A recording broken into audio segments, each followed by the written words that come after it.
지금 이 순간 한반도를 둘러싼 공기의 밀도는 분명 이전과 다르다. 총성이 울리지 않았고 미사일이 실제로 발사된 것도 아니다.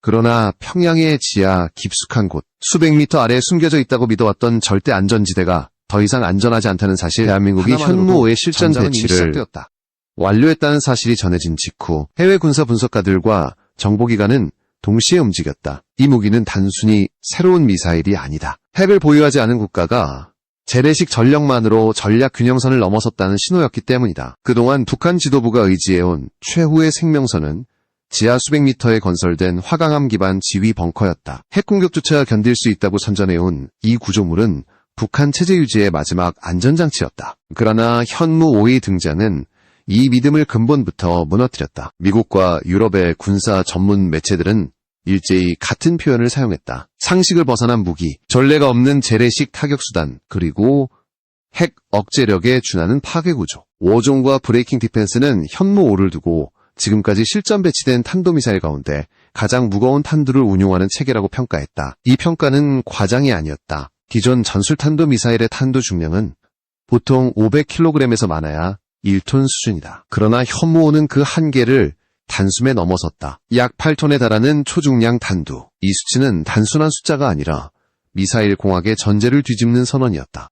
해외 미사일 방어 전문가들은 한국이 사거리를 극단적으로 늘리는 대신 모든 에너지를 탄두 중량에 집중시키는 선택을 했다고 분석했다. 이는 대륙간 탄도미사일에 가까운 추진체를 사용하면서도 핵탄두가 아닌 고밀도 금속 탄두를 장착하는 전혀 새로운 접근이었다. 미국조차 시도하지 않았던 방식이다. 미국은 지하 벙커 파괴를 위해 GBU-557과 같은 공중투하식 벙커버스터를 운용한다. 그러나 이 방식은 제공권을 완전히 장악한 상태에서만 가능하다. 폭격기를 띄워야 하고 작전 노출 위험도 크다. 반면 한국은 지상에서 즉각 발사해 마하급 속도로 적의 정수리를 직접 타격하는 방식을 선택했다. 이 결정의 배경에는 한반도의 특수한 지형 조건이 있다. 좁은 국토, 산악 지형, 수도권 밀집 구조, 그리고 언제든 기습 타격이 가능한 대치 환경. 이 조건에서 가장 효율적인 해법은 신속성과 관통력을 극대화한 지대지 탄도 체계였다. 현무5는 이 조건에 맞춰 태어났다. 프랑스와 독일의 군사 블로거들 사이에서도 치열한 토론이 이어졌다. 그들은 한국이 핵 확산 금지 체제를 유지하면서도 실질적인 핵 억제력에 근접한 수단을 확보했다고 평가했다. 이 무기는 폭약의 화학적 에너지에 의존하지 않는다. 순수한 물리학, 질량과 속도의 곱으로 만들어진 파괴력이다. 운동 에너지는 질량에 비례하고 속도의 제곱에 비례한다. 8톤에 달하는 초고밀도 탄두가 극초음속에 가까운 속도로 낙하할 경우 그 충격은 전술 핵무기에 준하는 에너지로 변환된다. 이것은 폭발이 아니라 충돌이다. 열이 아니라 관통이다. 외신들이 주목한 핵심은 바로 이 지점이다. 현무5는 지표면에서 폭발하지 않는다. 지하 깊숙이 파고들어 구조물 자체를 붕괴시키는 방식이다. 지하 100m 아래의 철근 콘크리트와 화강암도 예외가 아니다. 이러한 능력은 북한만을 겨냥한 것이 아니다. 일본의 군사평론가들은 현무5의 탄두 중량 조절과 추진체 구조에 주목했다. 이론적으로 사거리를 크게 확장할 수 있는 여지가 있다는 점 때문이다. 그들은 한국이 사실상 중거리 탄도미사일 기술의 문턱을 넘었다고 평가했다. 더욱 의미심장한 반응은 미국에서 나왔다. 과거 미사일 지침을 통해 한국의 개발 범위를 제한해왔던 미국은 이번 실전 배치에 대해 이례적으로 침묵에 가까운 태도를 보였다. 일부 전문가들은 이를 묵인이라기보다 전략적 승인으로 해석했다. 미국의 대중국 견제 전략 속에서 한국의 미사일 전력이 동북아 안보 구조의 핵심 축으로 편입되고 있다는 신호였다. 미군이 보유하지 않은 지대지, 초중량 벙커버스터 능력을 한국이 보완해주는 형국이다. 우리는 흔히 현무5를 괴물이라 부른다. 그러나 그 괴물의 탄생 뒤에는 상상을 초월하는 공학적 사투가 있었다. 단순히 화약을 늘린 무기가 아니다. 대한민국 국방과학연구소와 방산연구진이 미사일 공학의 모든 현무5의 존재는 다시 써내려간 이미 하나의 메시지가 되었다. 이제 한반도의 전쟁 억제 구조는 방어에서 응징으로 전환되었다. 적의 숨통을 쥐는 힘. 그것이 바로 이 무기가 가진 본질이다. 이제 다음 단계에서 우리는 이 괴물이 어떻게 작동하며 왜 전 세계가 이 무기에 주목하는지를 더 깊이 들여다보게 될 것이다. 현무5의 진짜 공포는 외형이 아니라 작동 방식에 있다. 이 무기는 폭발로 파괴하지 않는다. 부수는 것이 아니라 지식인다. 기존 미사일 대부분은 목표물에 접근한 뒤 지표면이나 공중에서 폭발해 열과 파편, 압력으로 피해를 확산시키는 구조다. 그러나 현무5는 전혀 다른 길을 택했다. 폭발을 최대한 늦추거나 아예 배제하고 초고속 낙하 자체를 무기로 삼는다. 현무5의 핵심은 8톤에 달하는 초중량 고밀도 탄두다. 이 탄두는 단순한 금속 덩어리가 아니다. 극한의 압력과 마찰열을 견디도록 설계된 특수합금 구조물로 낙하 과정에서 형상이 무너지지 않도록 내부 구조까지 계산돼 있다. 목표는 단 하나, 에너지를 잃지 않고 지하 깊숙이 파고드는 것이다. 미사일이 대기권을 재진입할 때 발생하는 속도는 마하 10 이상으로 추정된다. 이 속도에서 8톤의 질량이 그대로 보존될 경우 발생하는 운동에너지는 TNT 수십 킬로톤에 해당한다. 중요한 점은 이 에너지가 한순간에 넓게 퍼지지 않는다는 것이다. 모든 힘이 좁은 접촉면에 집중된다. 외신 군사 분석가들이 현무5를 전술 핵무기와 비교하는 이유가 바로 여기에 있다. 폭발 반경은 핵무기보다 훨씬 작지만 관통력과 국부 파괴력은 오히려 더 치명적이다. 지표면을 뚫고 들어간 뒤 지하에서 에너지를 방출하면 구조물은 내부에서부터 붕괴된다. 북한이 구축해온 지하 지휘시설은 대부분 화강암 지반 아래에 위치한다. 두꺼운 철근 콘크리트와 자연 안반을 결합한 구조다. 핵 폭발의 충격파와 방사능을 피하기 위해 설계된 공간이다. 하지만 이 구조는 위에서 아래로 내려꽂히는 물리적 타격에는 취약하다. 현무5는 바로 이 약점을 파고든다. 지표를 관통한 뒤 안반 내부에서 발생하는 충격은 지층 전체를 흔든다. 단순히 구멍을 뚫는 것이 아니라 주변 안반의 응력을 붕괴시켜 공간 자체를 무너뜨린다. 외신들은 이를 인위적 지진에 가깝다고 표현했다. 특히 여러 발이 동시에 같은 지역을 타격할 경우 효과는 기하급수적으로 증폭된다. 20기에서 30기의 현무5가 동일한 작전구역에 낙하하면 총 탄두 질량은 160톤에서 240톤에 달한다. 이 초중량 물체들이 거의 동시에 지하를 강타할 경우 해당 지역은 리히터 규모 7에 가까운 충격을 받게 된다. 이는 단순한 가설이 아니다. 운동에너지와 집안전파 이론을 적용한 다수의 연구에서 이러한 조건은 실제 지진과 유사한 파동을 만들어낸다는 분석이 나왔다. 지하 벙커는 버틸 수 있는 구조가 아니다. 벽이 아니라 집안 자체가 무너지기 때문이다. 미국의 GBU-57 벙커버스터와 비교하면 차이는 더욱 분명해진다. GBU-57은 중력 가속도를 이용해 낙하한다. 폭격기가 높은 고도에서 투하해야 하며 속도와 관통력에는 물리적 한계가 있다. 반면 현무5는 로켓 추진력을 끝까지 활용한다. 지상에서 발사된 미사일은 추진 에너지를 더해 지면으로 돌진한다. 관통력의 차이는 비교 자체가 의미 없을 정도다.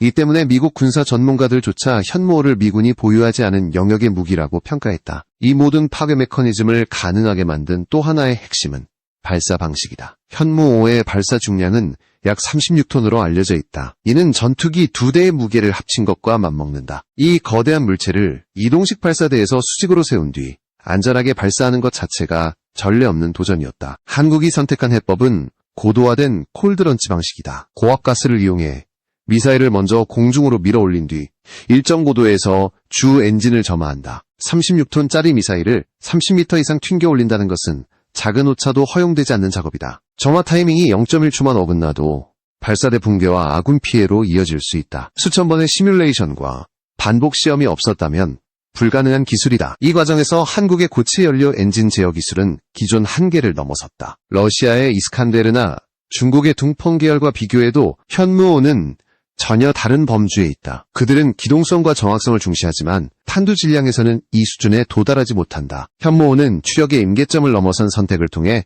완전히 다른 무기를 만들어냈다. 결국 현무5는 하나의 질문을 던진다. 지하에 숨는 것이 과연 안전한가? 더 이상 깊이는 방패가 되지 않는다. 이제는 깊을수록 무덤이 된다. 다음 단계에서는 이 무기가 단발로 끝나지 않는 이유, 그리고 한국군이 어떤 운용 개념으로 이 무기를 전장에 배치하는지를 살펴보게 될 것이다. 현무5를 단 한 발의 괴물로만 이해한다면 본질의 절반만 본 것이다. 이 무기의 진짜 위력은 단발이 아니라 운용 개념에 있다. 한국군은 처음부터 현무5를 하나의 타격 수단이 아니라 체계로 설계했다. 과거의 미사일 운용은 명확했다. 한 발로 하나의 목표를 노린다. 그러나 현무5는 이 공식을 깨뜨린다. 동시에 다수로 하나의 공간을 압살한다. 한국군이 발전시킨 개념은 동시다발 타격이다. 유사시 현무5는 1기나 2기가 아니라 20기에서 30기가 한꺼번에 발사된다. 각 미사일은 서로 다른 궤적과 각도를 따라 날아가지만 목표 지역에는 거의 같은 시간에 도달한다. 이 순간 지상과 지하는 하나의 덩어리로 흔들린다. 이 개념의 핵심은 파괴가 아니라 붕괴다. 지휘소 하나를 무너뜨리는 것이 아니라 그 주변 공간 전체를 무력화한다. 지하 벙커가 아무리 깊어도 인접한 안반과 지반이 동시에 충격을 받으면 구조적 안정성은 유지될 수 없다. 북한이 구축한 지하지휘 체계는 점과 선으로 연결돼 있다. 개별 벙커와 터널, 연결 통로가 복잡하게 얽혀 있다. 하지만 현무호의 동시다발 타격 앞에서는 이 구조가 오히려 약점이 된다. 한 지점의 붕괴가 연쇄 붕괴로 이어지기 때문이다. 여기서 중요한 역할을 하는 것이 정밀 유도 기술이다. 현무호는 단순히 큰 미사일이 아니다. 위성, 항법, 관성 유도, 지형 데이터가 결합된 복합 유도 체계를 통해 수미터 단위의 정확도를 유지한다. 초중량 탄도를 정확히 같은 작전 구역 안으로 집중시키는 것이 가능하다. 이 능력은 킬체인 개념과 결합될 때 완성된다. 정찰 위성과 감시 자산이 적의 도발 징후를 포착한다. 지휘 체계가 목표를 확정한다. 결심과 동시에 발사 명령이 내려간다. 이 과정은 분 단위가 아니라 초 단위로 압축된다. 현무호는 발사 준비 시간이 극히 짧다. 고체 연료 기반 체계이기 때문에 연료 주입 과정이 필요 없다. 이동식 발사대에서 즉각 사격이 가능하다. 적이 선제 타격을 준비할 시간조차 허용하지 않는다. 이 때문에 현무호는 단순한 보복 무기가 아니다. 상대가 공격을 고민하는 순간부터 이미 억제력이 작동한다. 도발을 결심하는 것 자체가 자살 행위가 되기 때문이다. 동시다발 타격 개념은 심리적 효과에서도 결정적이다. 지하 깊숙이 숨어 있어도 안전하지 않다는 인식은 전장의 규칙을 바꾼다. 지휘부는 항상 붕괴 가능성을 염두에 둬야 한다. 명령 체계는 경직되고 판단은 느려진다. 전쟁에서 가장 중요한 것은 화력이 아니라 판단 속도다. 현무호는 상대의 판단을 마비시키는 무기다. 버틸 수 있다는 착각을 허용하지 않는다. 이 개념은 북한만을 대상으로 하지 않는다. 주변국 군사 전문가들은 한국군이 특정 국가를 명시하지 않은 채 새로운 억제 모델을 제시했다고 평가한다. 핵을 보유하지 않아도 전략적 심장을 겨눌 수 있다는 모델이다. 여기서 또 하나 주목할 점은 운용의 유연성이다. 현무호는 탄도 중량과 비행 프로파일을 조정할 수 있다. 동일한 미사일이라도 목표 성격에 따라 역할이 달라진다. 한 발은 망치가 되고 여러 발은 지진이 된다. 이 모든 체계가 의미하는 것은 명확하다. 한국의 국방 전략은 더 이상 방어 중심이 아니다. 적의 행동을 억제하는 수준을 넘어 결심 자체를 차단하는 단계로 진입했다. 현무호는 발사되지 않아도 전장을 지배한다. 존재만으로 작전 계획을 무력화한다. 이것이 이 무기가 단순한 무기가 아닌 이유다. 이제 시선은 자연스럽게 다음 질문으로 향한다. 이 괴물의 등장을 주변 강대국들은 어떻게 받아들이고 있는가? 그리고 이 변화는 동북아 전략 지형을 어떻게 뒤흔들고 있는가? 현무호의 실전 배치는 한반도 안에서만 파장을 일으킨 사건이 아니었다. 이 무기가 공개된 순간 동북아 전체의 전략 계산표가 동시에 다시 그려지기 시작했다. 침묵이 가장 먼저 나타난 곳은 미국이었다. 과거 미국은 한국의 미사일 개발에 늘 명확한 선을 그어왔다. 사거리, 탄두, 중량, 추진체 성능까지 하나하나 제한이 존재했다. 그러나 현무호의 실전 배치 소식 앞에서 미국은 이례적으로 제동을 걸지 않았다. 공식적인 비판도 우려 성명도 없었다. 이 침묵은 무관심이 아니었다. 미국 군사 전문가들은 이를 전략적 승인에 가깝다고 해석했다. 중국을 견제해야 하는 미국의 인도태평양 전략 속에서 한국의 미사일 전력은 부담이 아니라 자산이 되었기 때문이다. 미군은 지대지 초중량 벙커버스터 능력을 보유하고 있지 않다. 미국의 강점은 공군력과 항모 전력이 있다. 반면 한국은 지상에서 즉각 발사 가능한 초중량 관통 무기를 갖추었다. 이 조합은 동맹 차원에서 서로의 공백을 메운다. 미국 내부 보고서에서는 현무호를 미군이 직접 운용하지 않아도 되는 전략 자산으로 평가한다. 동맹국이 대신 부담을 나눠 갖는 구조다. 이는 한미동맹이 단순한 방어 협력을 넘어 전략 분업 단계로 진입했음을 의미한다. 일본의 반응은 미국과는 달랐다. 일본 언론과 군사평론가들은 현무호의 등장을 매우 예민하게 받아들였다. 표면적으로는 북한 위협 대응이라는 한국의 설명을 인정하면서도 그 이면을 분석했다. 그들이 주목한 것은 사거리가 아니라 구조였다. 탄두 중량을 줄이고 비행 프로파일을 바꾸면 사거리는 자연스럽게 확장된다. 이는 기술적으로 부인하기 어렵다. 일본 전문가들은 한국이 중거리 탄도미사일 기술의 핵심 문턱을 이미 넘었다고 평가했다. 이 평가는 단순한 불안이 아니다. 일본의 안보 구조는 미국의 해구산과 미군 기지에 크게 의존한다. 그러나 현무호는 일본 열도, 깊숙한 지휘시설도 이론적으로 무력화할 수 있는 구조를 갖고 있다. 이 가능성 자체가 일본의 전략 계산을 흔든다. 중국의 시선은 더욱 복합적이다. 공식 반응은 절제되어 있지만 중국 군사학계에서는 현무호를 단순한 북한 대응 무기로 보지 않는다. 중국은 한국의 기술 축적 속도를 주목한다. 현무호는 하나의 완성품이 아니라 과정의 결과다. 고체 연료 엔진, 초중량 구조물 제어, 정밀 유도 기술, 이 모든 요소는 장거리 체계로 확장될 수 있다. 중국 입장에서 이는 잠재적 변수다. 러시아 역시 무관심하지 않다. 극동 지역의 군사 거점은 한반도와 멀지 않다. 현무 5의 개념이 장거리 체계와 결합할 경우 러시아 극동 방어 전략에도 영향을 미칠 수 있다. 이처럼 현무 5는 특정 국가를 명시적으로 겨냥하지 않으면서도 모든 주변국의 전략 테이블 위에 올라간 무기가 되었다. 누구도 직접적인적으로 지목되진 않았지만 누구도 계산해서 배제할 수 없다. 이것이 바로 이 무기의 진짜 힘이다. 발사되지 않아도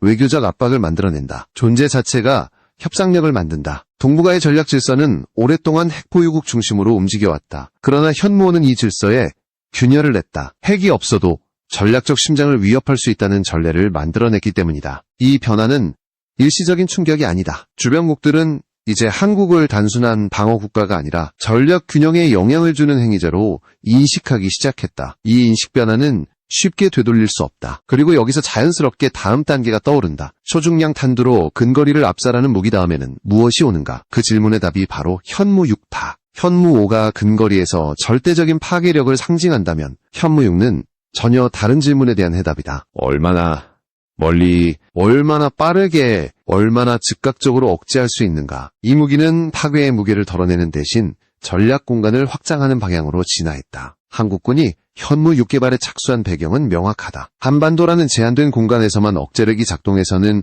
충분하지 않다는 판단이다. 주변 강대국과의 전략 계산에서 한국의 선택지는 더 넓어져야 했다. 현무 6는 초중량 탄두를 과감히 줄인다. 대신 사거리를 비약적으로 늘린다. 분석가들은 탄두를 경량화할 경우 사거리가 3,000km를 넘어 5,000km 이상까지 확장될 수 있다고 본다. 이는 단순한 성능 향상이 아니라 무기의 성격 자체가 달라지는 지점이다. 이 단계에서 현무 6는 더 이상 전술 자산이 아니다. 전략 억제 수단으로 분류된다. 핵탄두 없이도 광역 억제 범위를 형성하는 체계다. 해외 군사 전문 매체들은 현무 6을 두고 핵무기를 보유하지 않은 국가가 선택할 수 있는 최적의 장거리 억제 모델이라고 평가한다. 기존의 대륙간 체계는 핵탄두 운용을 전제로 설계되어 있다. 현무 6는 이 전제를 거부한다. 재래식 무기로 전략 효과를 만든다. 이 무기의 또 다른 핵심은 고체 연료 기반 2단 추진체다. 고체 연료는 발사 준비 시간이 극히 짧다. 연료 주입 과정이 없고 이동식 발사대에서 즉각 운용이 가능하다. 이는 생존성과 선제 억제력 모두를 동시에 강화한다. 중국과 러시아가 운용하는 일부 장거리 체계는 여전히 액체 연료 기반 모델을 포함한다. 이 경우 발사 준비 과정에서 노출 위험이 커진다. 현무 6는 이 약점을 갖지 않는다. 사거리 확장은 단순히 더 멀리 때린다는 의미가 아니다. 전략 계산의 범위가 달라진다. 일본 열도 전역, 중국 동부 주요 거점, 러시아 극동 지역까지 포함한 새로운 계산이 시작된다. 이 변화는 한국의 외교적 위치에도 직접적인 영향을 미친다. 군사 억제력은 협상력으로 전환된다. 상대는 더 이상 한국을 지역 변수로만 취급할 수 없다. 현무 6의 등장은 현무 5를 부정하지 않는다. 오히려 보완한다. 현무 5는 망치다. 현무 6는 창이다. 같은 계열 안에서 전혀 다른 전략 효과를 만들어낸다. 이 조합은 다층 억제 구조를 완성한다. 근거리에서는 초중량 관통으로 지하를 압살한다. 중장거리에서는 즉각 발사 가능한 전략 타격으로 결심을 차단한다. 이 모든 체계의 공통점은 하나다. 핵이 없다. 그러나 핵을 보유한 국가들이 함부로 계산할 수 없는 억제력이 존재한다. 현무 6는 아직 모든 재원이 공개되지 않았다. 그러나 이미 메시지는 충분히 전달되었다. 한국은 더 이상 방어의 범주 안에서만 움직이지 않는다. 스스로 전략 공간을 설계하고 확장하는 단계로 진입했다. 이제 마지막으로 남은 질문이 있다. 이 두 무기가 함께 만들어내는 의미는 무엇인가? 그리고 이 변화가 한국에게 어떤 미래를 열어주는가? 현무 5와 현무 6가 함께 만들어내는 그림은 단순한 무기체계의 확장이 아니다. 이 두 무기는 한국의 안보 사고방식 자체가 바뀌었음을 보여주는 상징이다. 더 이상 막아내는 데서 멈추지 않고 상대의 선택지를 제거하는 단계로 이동했다는 선언이다. 과거 한국의 군사 전략은 항상 조건부였다. 동맹에 의존했고 방어를 전제로 했으며 최악의 상황에서는 외부 개입을 기대해야 했다. 그러나 현무 체계의 완성은 이 전제를 무너뜨린다. 결정적인 순간 스스로 전략 균형을 만들 수 있는 힘을 갖게 되었다. 현무 5는 지하를 무력화한다. 현무 6는 공간을 지배한다. 하나는 물리적 파괴의 극단이고 다른 하나는 전략적 억제의 확장이다. 이 조합은 전쟁을 준비하는 무기가 아니라 전쟁을 생각하지 못하게 만드는 구조다. 핵무기를 보유한 국가들이 갖는 가장 큰 장점은 상대의 결심을 늦추거나 막는 데 있다. 현무 체계는 이 효과를 재래식 무기로 구현한다. 폭발이 아니라 계산을 멈추게 만든다. 이 변화는 북한에게 가장 직접적인 압박으로 작용한다. 지하로 숨는 전략은 더 이상 의미가 없다. 기피는 안전이 아니라 위험이 된다. 지휘부와 핵심 그러나 이 억제력은 북한에만 한정되지 않는다. 주변 강대국들 역시 한국을 전략적 변수로 인식하게 되었다. 이는 위협이 아니라 현실이다. 한국은 공격 의지를 드러내지 않지만 무시할 수 없는 선택지를 보유했다. 이 지점에서 현무체계의 진짜 가치는 드러난다. 이 무기는 발사되지 않아도 효과를 낸다. 외교 테이블 위에서, 군사협상에서, 위기 상황의 계산 속에서 작동한다. 또 하나 간과해서는 안 될 부분은 산업적 의미다. 현무 시리즈의 국산화율은 이미 대부분의 핵심 기술을 국내에서 해결할 수 있는 수준에 도달했다. 이는 외부 압력이나 제재에 흔들리지 않는 자율성을 의미한다. 군사기술은 동시에 산업기술이다. 고체 연료, 추진체, 정밀 유도, 구조 제어 기술은 민간 우주 분야와도 연결된다. 군사적 축적은 우주 발사체와 미래 산업 경쟁력으로 확장된다. 안보와 산업이 분리되지 않는 구조다. 이러한 변화는 단기간에 만들어진 결과가 아니다. 수십 년간 억눌려 있던 기술 축적이 한미미사일 지침 종료 이후 폭발적으로 표면화된 것이다. 현무체계는 그 결정체다. 결국 이 무기들이 던지는 메시지는 분명하다. 한국은 더 이상 보호를 구걸하는 국가가 아니다. 스스로 억제하고 스스로 계산하며 스스로 균형을 만든다. 전쟁은 일어나지 않는 것이 가장 좋은 결과다. 현무체계는 바로 그 결과를 위해 존재한다. 압도적인 힘을 드러내되 사용하지 않는 힘. 지금 이 순간에도 이 무기들은 조용히 대기하고 있다. 발사되지 않은 채로. 그러나 이미 전장을 지배하며 그 존재만으로 평화를 강제하는 구조. 그것이 현무5와 현무6가 만들어낸 대한민국 안보의 새로운